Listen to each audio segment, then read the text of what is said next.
بسم اللہ الرحمن الرحیم۔ محترم ناظرین، السلام علیکم۔ ایک یہودی کو رسول خدا صلی اللہ علیہ وآلہ وسلم سے چند دینار قرض واپس لینا تھا۔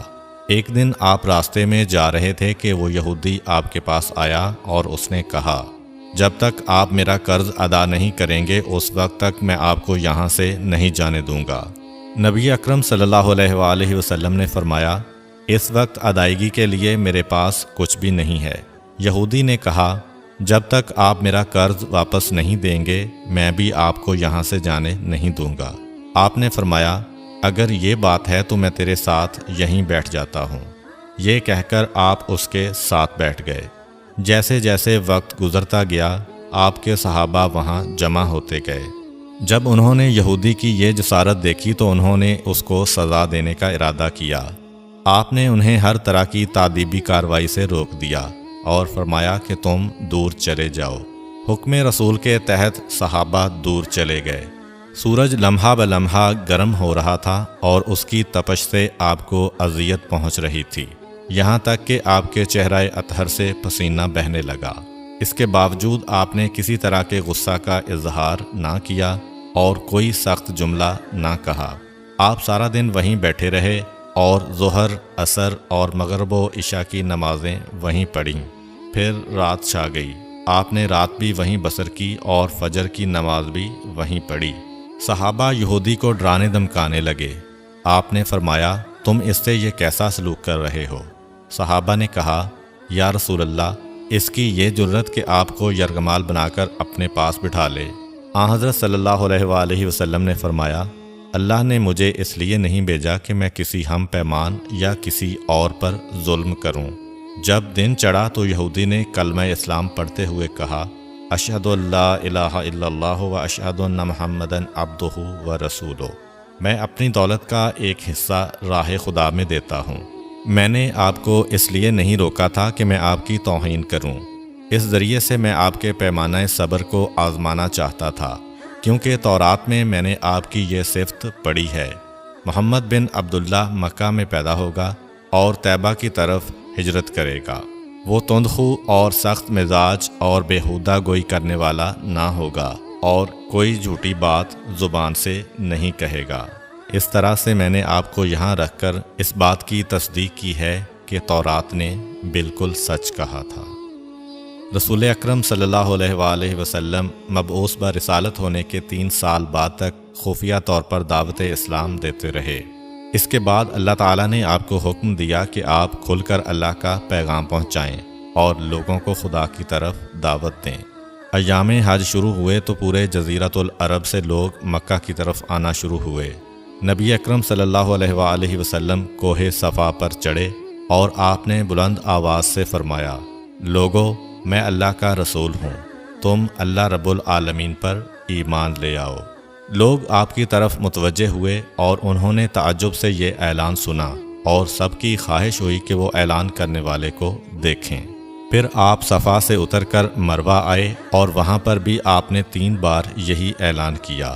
جب ابو جہل نے آن حضرت صلی اللہ علیہ وآلہ وسلم کا یہ اعلان سنا تو اسے سخت غصہ آیا۔ اس نے زمین سے ایک پتھر اٹھا کر آپ کی پیشانی پر مارا، جس سے آپ کی پیشانی زخمی ہو گئی، خون بہنے لگا اور آپ کا پورا چہرہ لہو لہان ہو گیا۔ اس کے بعد تمام مشرکین آپ کو پتھر مارنے لگے۔ نبی اکرم صلی اللہ علیہ وآلہ وسلم مجبور ہو کر کوہ ابو قبیس پر چڑھ گئے اور ایک چٹان کے پیچھے جا کر چھپ گئے۔ مشرکین نے بھی آپ کا تعاقب کیا لیکن آپ انہیں کہیں دکھائی نہ دیے۔ ناکام و نامراد ہو کر انہیں واپس آنا پڑا۔ اسی اثناء میں ایک شخص نے حضرت علی علیہ السلام کو اس واقعہ کی اطلاع دی اور کہا کہ میرا خیال یہ ہے کہ محمد مارے جا چکے ہیں، نعوذ باللہ۔ یہ سن کر حضرت علی علیہ السلام کو شدید دکھ ہوا اور آپ ام المومنین حضرت خدیجہ الکبریٰ سلام اللہ علیہ کے پاس آئے اور ان سے کہا، میں نے سنا ہے کہ مشرکین نے رسول خدا صلی اللہ علیہ وآلہ وسلم پر سنگ باری کی ہے اور بعض لوگوں کا یہ گمان ہے کہ نبی اکرم شہید ہو گئے ہیں۔ آپ روٹی پانی اٹھائیں اور میرے ساتھ انہیں تلاش کرنے کے لیے چلیں، ممکن ہے ہمیں ان کا کہیں نشان مل جائے۔ آپ وادی پر نظر رکھیں اور میں پہاڑ کے دامن میں آپ صلی اللہ علیہ وآلہ وسلم کو تلاش کرتا ہوں۔ آپ روتے ہوئے آگے بڑھے اور آپ کہہ رہے تھے، یا رسول اللہ، ہمیں جواب دیں، آپ کہاں ہیں؟ میری روح آپ پر قربان، آپ کس وادی میں بھوکے پیاسے ہیں؟ آپ نے مجھے اپنے ساتھ کیوں نہ لیا تھا؟ حضرت خدیجہ رو رو کر فریاد کر رہی تھیں، کوئی ہے جو نبی مصطفیٰ کی مجھے خبر دے؟ کیا کسی نے انہیں دیکھا ہے جو مجھے ان کے متعلق بتلائے؟ اس وقت جبریل امین علیہ السلام رسول خدا صلی اللہ علیہ وآلہ وسلم پر نازل ہوئے۔ ان کے پیچھے ملائکہ کی بہت سی صفیں تھیں۔ انہوں نے حضرت صلی اللہ علیہ وآلہ وسلم سے کہا، خداوند جبار نے ہمیں آپ کے فرمان کی تعمیل کے لیے بھیجا ہے۔ اگر آپ چاہیں تو ہم اس قوم کو تباہ کر دیں گے اور ان کا دنیا میں کہیں نام و نشان تک دکھائی نہ دے گا۔ رحمت للعالمین نے فرمایا، میں نبی رحمت بنا کر بھیجا گیا ہوں، میں عذاب و انتقام کا حامی نہیں ہوں۔ پروردگار میری قوم کو معاف کر دے، وہ مجھے جانتے نہیں ہیں۔ جبریل امین علیہ السلام نے حضرت صلی اللہ علیہ وآلہ وسلم سے کہا، خدیجہ سلام اللہ علیہا آپ کو تلاش کر رہی ہیں۔ خدیجہ کے رونے نے آسمان کے فرشتوں کو رلا دیا ہے۔ آپ انہیں جواب دیں، خدا کی طرف سے اور ہماری طرف سے انہیں سلام پہنچائیں اور انہیں جنت کی بشارت دیں۔ نبی اکرم صلی اللہ علیہ وآلہ وسلم نے خدیجہ و علی کو صدا دی اور انہیں اپنے پاس بلایا۔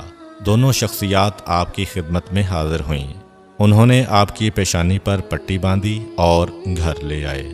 جب مشرکین کو معلوم ہوا کہ نبی اکرم صلی اللہ علیہ وآلہ وسلم اپنے گھر آ چکے ہیں تو انہوں نے گھر کا محاصرہ کر لیا اور سنگ باری شروع کر دی۔ حضرت علی علیہ السلام اور حضرت خدیجہ سلام اللہ علیہا آپ کا دفاع کرنے لگے۔ جب سنگ باری میں معمولی سا وقفہ ہوا تو حضرت خدیجہ گھر سے نکلیں اور انہوں نے چیخ کر کہا، فرزندان قریش، کیا تم سے حیا رخصت ہو گئی ہے؟ تم اپنے قبیلہ کی معزز اور محترم خاتون کے گھر پر سنگ باری کرنے لگے ہو۔ اگر تمہیں خدا کا خوف نہیں ہے تو دوسرے لوگوں کو اپنے اوپر ہنسنے کا موقع نہ دو اور اپنے لیے ہمیشہ کی ذلت و بدنامی تو نہ خریدو۔ جب مشرکین نے حضرت خدیجہ سلام اللہ علیہا کی گفتگو سنی تو ندامت کے مارے ان کے سر جھک گئے اور وہ شرمندہ ہو کر اپنے گھروں کو چلے گئے۔ نبی اکرم صلی اللہ علیہ وآلہ وسلم نے دعوت اسلام کا آغاز ان روح فرسا واقعات کے ساتھ کیا تھا۔ آپ پر کروڑوں سلام ہوں۔ آپ نے لوگوں کو گمراہی و ضلالت سے بچانے کے لیے قدم قدم پر تکالیف اٹھائیں اور صدمے برداشت کیے۔ امید کرتا ہوں کہ آپ کو آج کی ویڈیو اچھی لگی ہوگی۔ اگر آپ کو ہماری ویڈیو اچھی لگی ہے تو ویڈیو کو لائک کریں اور مزید اس طرح کی ویڈیوز دیکھنے کے لیے ہمارا چینل سبسکرائب کر لیں۔ ملتے ہیں نیکسٹ ویڈیو میں، اجازت دیجیے، اللہ حافظ۔